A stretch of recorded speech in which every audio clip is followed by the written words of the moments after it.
जाति दौलत, ये जन्म जात की संपत्ति महात्मा फकीरों के पास सबकी है।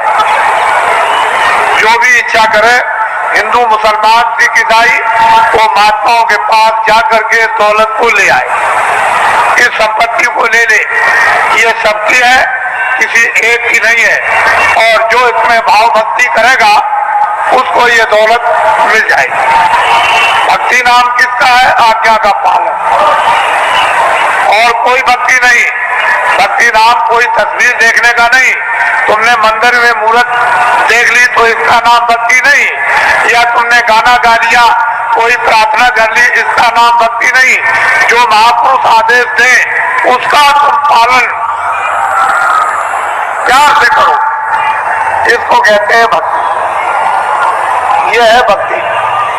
हमने राम को नहीं देखा, हमने कृष्ण को नहीं देखा, हमने तुलसीदास को नहीं देखा, हमने मोहम्मद साहब को नहीं देखा, हमने ईसा मसीह को नहीं देखा, हमने पैगंबरों को नहीं देखा, हमने योगियों को नहीं देखा, ऋषि मुनियों को नहीं देखा, तो आप किसका पालन करोगे? रामायण समझ में आती नहीं, गीता समझ में आती नहीं, कुरान समझ में आती नहीं। अगर समझ गए होते तो रहम ना आ जाता, फिर जालिम तो नहीं रहते, हृदय में दया नहीं आ जाती, निर्दयी तो नहीं रहते। लेकिन वो तो तुम्हारी समझ में आता नहीं। तो भक्ति नाम है आदेश का पालन। जो आदेश का पालन कर लेगा वो तो महात्मा बड़े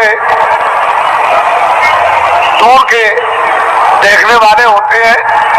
वो धीरे धीरे धीरे धीरे धीरे धीरे चारों तरफ से जाल डालकर और ऐसा तुमको फंसा लेंगे, पहले कुछ नहीं बोलेंगे, धीरे से फिर फंसा लेंगे, और जब शिकंजे में आ गए तब फिर ठीक करेंगे। वो बड़े होशियार होते हैं, वो इस तरह से ठीक करते हैं जैसे एक भृंगी एक झींगुर को पकड़ते ही फौरन उसने मूंछ काट डाली बिल्कुल, और टांग काट दी, उसके पर को काट दिया और बिल्कुल उसको संपुट कर दिया कि अब न उड़ सकता है न चल सकता, बिल्कुल करके बराबर कर दिया उसको एकदम, और उसको पकड़ लिया और ले गया और छेद पर अंदर की तरफ सुराख में बैठा दिया, और दरवाजे पर बैठ करके भृंगी बस फिर आवाज देता है 24 घंटे।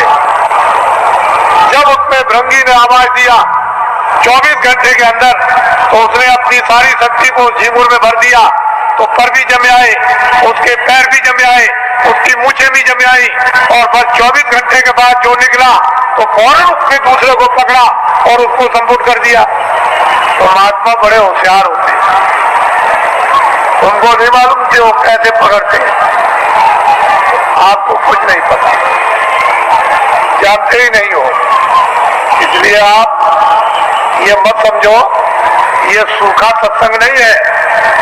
आपने कल देखा अपनी आंखों से कि 4 बजे से लेन लग गई और सारी रात चारे में बैठे रहे, तो आपको ये जानना चाहिए कि सारी रात जगह तपस्या की, ऊपर से सर्दी थी और लेन में धीरे धीरे बैठ करके खिसके हैं, धीरे धीरे आए और लेन अभी तक लगी हुई है।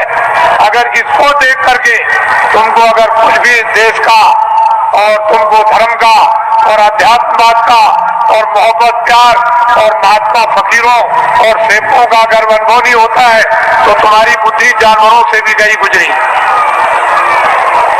तो मैं ये कहूंगा कि जानवर ही अच्छे, आदमी अच्छा नहीं। इस दृश्य को आप देखिए, इस दृश्य को वैसे मेरे पास ऐसा रास्ता है कि मैं 4 ही घंटे में इसको निपटा दूं, लेकिन मैं ये दिखाना चाहता हूं कि देवियां कैसी बैठी हैं, कतार लगाकर, पुरुष कैसे बैठे कतार लगाकर, क्या इंतजारी कर रहे हैं और इस ठंडी में किस तरह से तपस्या कर रहे बैठे हुए हैं, ये आपको दिखाना चाहते हैं। ये महात्माओं का गोपनीय राज है, ये राज और रहस्य कुछ दिनों के बाद आपकी समझ में आएगा, अभी तो नहीं आ सकता। इसमें अगर आध्यात्मिकता का कहीं मसाला ना होता, सच्चा और सत्य, तब तो आप बहुत दूर चले गए होते। ये तो असली चीज है। और वही सबको घूम फिर करके उसी जगह पर आ जाना।